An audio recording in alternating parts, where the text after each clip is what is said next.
하나님, 오늘도 주의 말씀을 붙잡고 나아갑니다. 주께서 우리에게 말씀하여 주옵소서. 우리 주 예수 그리스도의 이름으로 기도합니다. 아멘. 네, 하나님 말씀은 역대하 4장 19절부터 22절입니다. 역대하 4장 19절부터 22절. 솔로몬이 또 하나님의 전에 모든 기구를 만들었으니 곧 금제단과 진설병 상들과 지성소 앞에서 규례대로 불을 켤 순금 등잔대와 그 등잔이며 또 순수한 금으로 만든 꽃과 등잔과 부젓가락이며 또 순금으로 만든 불집게와 주발과 숟가락과 불 옮기는 그릇이며 또 성전 문 곧 지성소의 문과 내전의 문을 금으로 입혔더라. 아멘. 네, 오늘은 역대하 4장의 내용들을 가지고 하나님의 말씀을 따라가는 시간을 갖겠습니다. 역대하 4장에서는 성전 안의 물건들에 대해서 기록된 말씀입니다. 그래서 여러 가지 성전에서 쓰이는 여러 가지 이 성전의 기구들이 이제 나열되어 있는데요. 전체 내용을 좀 보면 솔로몬은 성전 바깥 뜰에 놓일 기구들을 만들었습니다. 죄를 속죄하는 제사를 위한 거대한 놋 제단을 만들고요. 그리고 제사장들의 정결 예식을 위한 큰 물그릇인 바다를 만들었습니다. 또한 희생 제물을 싣기 위한 10개의 물두멍을 만들어서 바다 좌우에 5개씩을 배치했습니다. 총 10개란 얘기죠. 그리고 성전 안, 즉 성소에는 순금으로 만든 기구들이 배치가 되었습니다. 하나님의 규례를 따라 금 등잔대 10개를 만들어서 성소 안 좌우에 두었고, 그리고 이 상은 10개와 그리고 금 대접 100개를 만들었습니다. 또한 분향을 위한 금제단, 진설병 상, 그리고 모든 기구를 정금으로 제작을 했습니다. 솔로몬의 요청에 따라 두로에서 온 기술자 후람, 이 왕의 이름과 같죠? 후람이 성전의 모든 놋기구를 제작을 했습니다. 그는 두기둥, 야긴과 보아스를 비롯해서 기둥 머리, 그물, 석류, 장식과 같은 정교한 작품들과 그리고 수많은 솥, 부삽, 대야 등을 만들었습니다.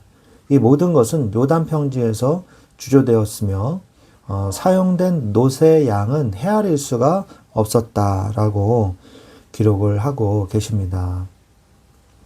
하나님께 나아가기 위해서는 먼저 죄의 문제를 해결하고 스스로를 정결하게 해야 됩니다. 그래서 놋제단은 예수 그리스도의 희생을 의미하고 물두멍과 바다는 그 피로 말미암는 성결을 상징하는 것이죠. 거룩함이 없이는 주를 뵐 수 없음을 말씀하고 계시는 것입니다. 그리고 성소를 가득 채운 순금의 이 기구들은 하나님의 영광과 신성, 그리고 변치 않는 가치를 상징을 합니다.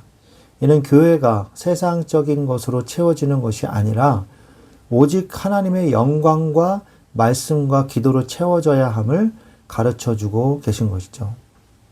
그리고 하나님께서는 하나님의 나라를 세우실 때 재능 있고 헌신된 사람들을 부르시고 사용하십니다. 후람은 자신의 기술과 지혜를 다해서 하나님의 집을 만드는데 전적인 헌신을 했습니다.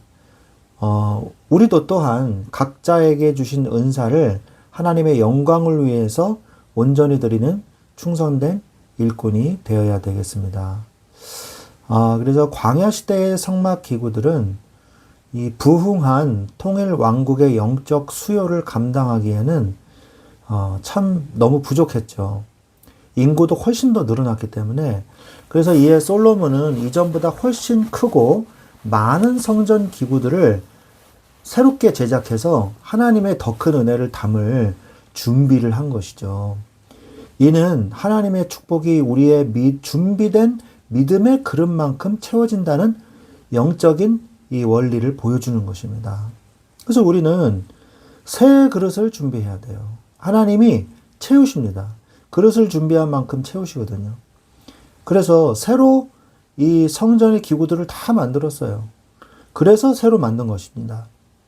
놋제단도 새롭게 다시 제작을 했고요. 그리고 바다라고 하면 우리가 뭐 육지와 바다 그런 바다가 아니라 아주 크게 만든 이 구리로 만든 큰 물을 담는 저장고 같은 것입니다. 그리고 바다와 10개의 물두멍은 좀 다 작은 것을 얘기하는 거죠.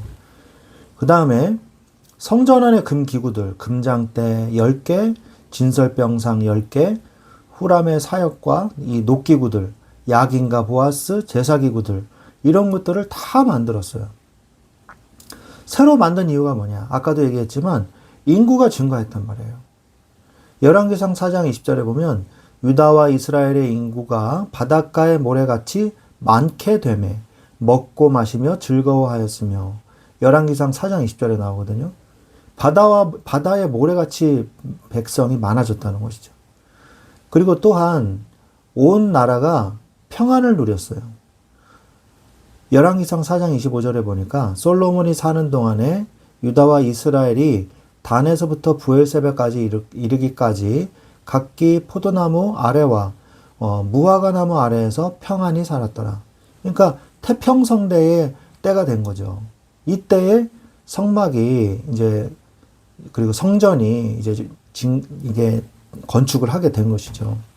그리고 이방 민족까지 포함된 인력이 있었어요. 역대하 2장 17절에 보면 전에 솔로몬의 아버지 다윗이 이스라엘 땅에 사는 이방 사람들을 조사하였더니 이제 솔로몬이 다시 조사함에 모두 15만 3,600명이더라. 이 외국인의 수도 굉장히 많습니다. 이방인이 15만 명이나 됐어요. 그래서 이 이방 민족들을 잘 이용을 해서 이 인력을 이용해서 성전을 건축을 했죠. 새로 만든 이유가 뭐냐? 성전과 제사의 규모도 그만큼 커져야 되기 때문입니다.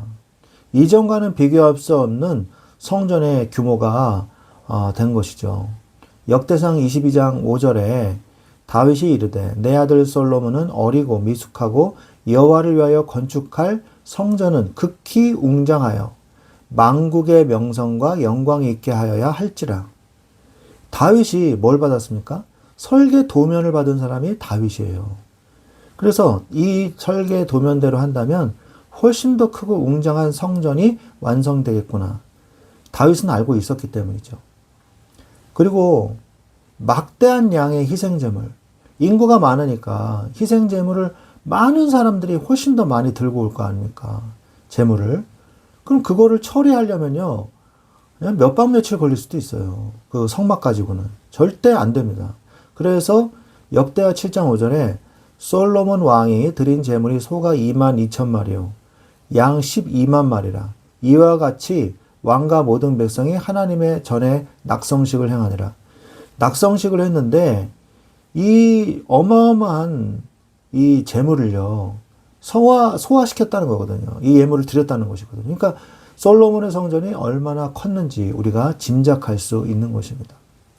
그리고 제사장과 레위인도요, 그동안 민족이 부흥했기 때문에 제사장과 레위인의 이 인구수도 굉장히 많이 늘어났어요. 역대상 23장 3절로 4절에 보면 레위 사람은 30세 이상으로 계수하니 모든 남자의 수가 18만 명인데 그 중에 2만 4천 명은 여호와의 성전의 일을 보살피는 자요, 6천 명은 관원과 재판관이요. 그래서 여호와의 성전의 일을 보살피는 자는요 2만 4천 명이고 나머지는 어떻게 했냐? 전국에 다 흩어져 가지고 재판관과 관원의 역할을 했어요. 중요한 공무직을 행한 거죠. 레위인들을. 기본적인 소양이 있기 때문에 이렇게 된 거죠. 그래서 새로 만든 것입니다. 레위인의 인구, 전체 인구, 제사, 제물의 이 수, 모든 게 다, 증가하게 됐어요. 그렇기 때문에 성전은 필수적으로 더 큰 성전이 필요했던 것입니다. 마찬가지로 우리도 축복의 그릇을 준비해야 돼요. 예수님께서 어떤 비유를 들으셨냐? 새 포도주는 새 부대에 담아야 된다고 마태복음 9장 17절에 말씀하고 계십니다. 새 포도주를 낡은 가죽 부대에 넣지 아니하나니 그렇게 하면 부대가 터져 포도주도 쏟아지고 부대도 버리게 됨이라. 새 포도주는 새 부대에 넣어야 둘이 다 보존되느니라 라고 말씀하세요. 그러니까 새 부대도 새 포도주도 둘 다 보존하려면 새 포도주는 새 부대에 넣어야 돼요. 이 이유를 아시죠? 새 포도주는요, 발효가 더 돼야 되는 포도주잖아요. 그러면 이 포도주가 부피가 팽창할 거 아닙니까? 가스가 나와서. 그래서 낡은 가죽 부대는 이미 늘어날 대로 늘어난 가죽 부대란 말이에요. 근데 거기에서 새 포도주를 붓고 또 기다리면 어떻게 되겠어요? 더 이상 늘어날 수 없는 이 낡은 가죽 부대는 찢어지게 돼 있단 말이에요. 그래서 낡은 가죽 부대는 새 포도주를 넣으면 안 됩니다. 그래서 새 포도주는요, 새 부대에다가 넣는 거예요. 가죽 부대에다가. 그러면 어떻게 되냐? 이게 새 가죽 부대니까 늘어날 여력이 있단 말이죠. 그래서 안 터지게 되는 겁니다. 자, 생배 조각은 어디다 대야 돼요?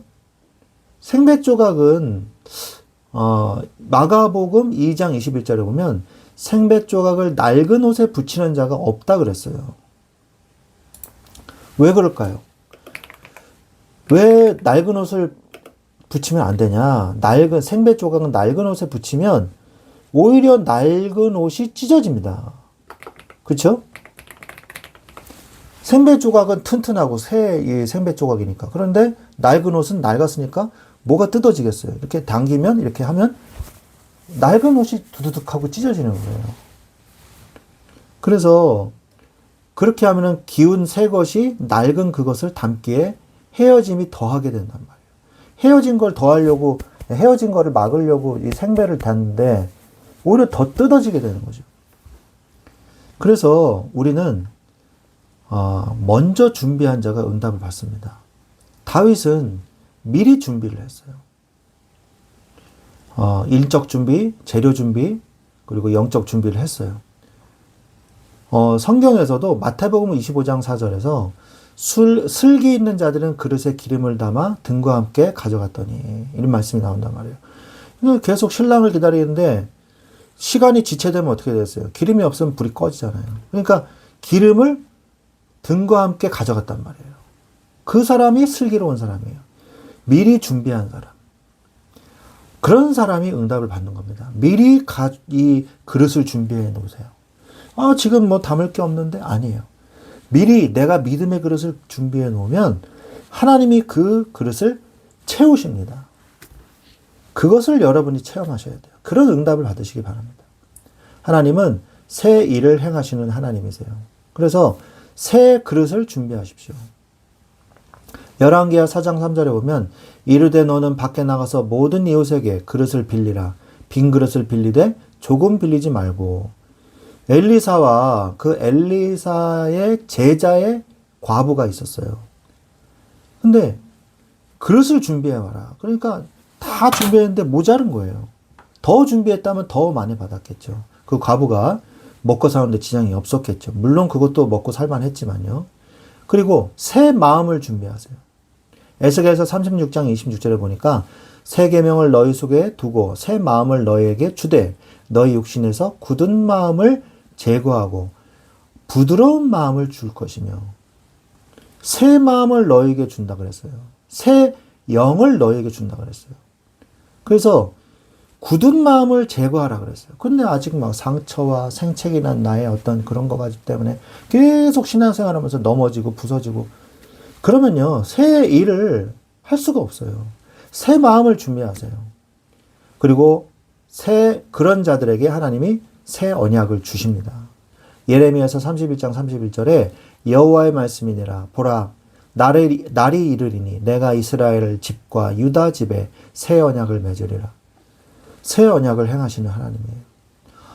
오늘 다윗과 솔로몬을 통해서 새 성전을 준비해서 새로운 그릇을 이스라엘이 준비한 것처럼 믿음의 그릇을 백성들이 우리 교회도 믿음의 그릇을 준비하게 하여 주옵소서. 그래서 하나님이 마음껏 역사하시기에 좋은 교회가 되게 하여 주옵소서. 어떤 풍습이나 어떤 관습이나 이런 거에 묶여가지고요. 못하는 경우가 참 많아요. 유연하게 하되 하나님의 말씀 안에서 유연하게 하면 되는 것입니다. 그래서 믿음의 그릇을 준비해서 하나님 앞에 귀하게 쓰임받는 그러한 그릇이 되시기를, 큰 그릇이 되시기를 예수 그리스도의 이름으로 축원드립니다. 아멘.